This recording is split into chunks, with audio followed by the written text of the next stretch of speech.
വ്യുൽക്രമം അഥവാ റെസിപ്രോക്കൽ ഒരു ഭിന്നസംഖ്യയുടെ അംശവും ഛേദവും പരസ്പരം തിരിച്ചിട്ടതാണ് അതിൻ്റെ വ്യുൽക്രമം.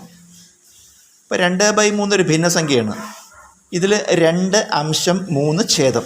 2/3 ഒരു ഫ്രാക്ഷനാണ്. 2 ന്യൂമറേറ്റർ, 3 ഡിനോമിനേറ്റർ. നമ്മൾ എന്താ ചെയ്യേണ്ടത്? ഈ അംശത്തെയും ഛേദത്തെയും പരസ്പരം തിരിച്ചിടുക. അംശത്തെയും ഛേദത്തെയും പരസ്പരം അങ്ങോട്ടും ഇങ്ങോട്ടും സ്ഥാനം മാറ്റുക. അപ്പോഴാണ് നമുക്ക് എന്ത് കിട്ടുക? വ്യുൽക്രമം കിട്ടുക, റെസിപ്രോക്കൽ കിട്ടുക. അപ്പോൾ 2/3 തിരിച്ചിടുമ്പോൾ നമുക്ക് 3/2 എന്ന് കിട്ടും.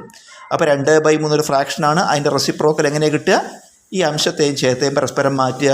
അപ്പോൾ 2/3 വ്യുൽക്രമം 3/2. ഇതിപ്പോൾ ഒരു ഭിന്നസംഖ്യയുടെയാണ്. ഇതുപോലെ എണ്ണൽ സംഖ്യകൾക്ക് നമുക്ക് വ്യുൽക്രമം എഴുതാം. എണ്ണൽ സംഖ്യകൾക്ക് വ്യുൽക്രമം എഴുതാം. ഉദാഹരണം ഇപ്പോൾ 100 ഒരു എണ്ണൽ സംഖ്യയാണ്. അപ്പോൾ നമുക്ക് 100നെ എങ്ങനെ എഴുതാം? 100/1 എന്ന് എഴുതാമല്ലോ, അല്ലേ? ഏതൊരു എണ്ണൽ സംഖ്യയ്ക്കും ഛേദമായിട്ട് 1 ഇടാം. അപ്പോൾ 100നെ നമുക്ക് 100/1 ഇടാം. അപ്പോൾ വ്യുൽക്രമം എങ്ങനെ എഴുതുക? തിരിച്ചിടുക, 1/100. അതുപോലെ 2 എന്ന് പറഞ്ഞാൽ ഒരു എണ്ണൽ സംഖ്യയാണ്. 2നെ നമുക്ക് എങ്ങനെ എഴുതാം? 2/1 എന്ന് എഴുതാം. അപ്പോൾ അതിൻ്റെ വ്യുൽക്രമം എന്താ? റെസിപ്രോക്കൽ തിരിച്ചിടുക, 1/2. ഇപ്പോൾ 1/8 ഇതൊരു ഭിന്നസംഖ്യയാണ്. എന്താ വ്യുൽക്രമം എങ്ങനെ എഴുതുക? അംശവും ഛേദവും പരസ്പരം മാറ്റുമ്പോൾ ഇത് വരും. 1/8നെ 8/1 എന്ന് വരും തിരിച്ചിടുമ്പോൾ. ഈ 8/1 എന്താ? 8 ആണ്.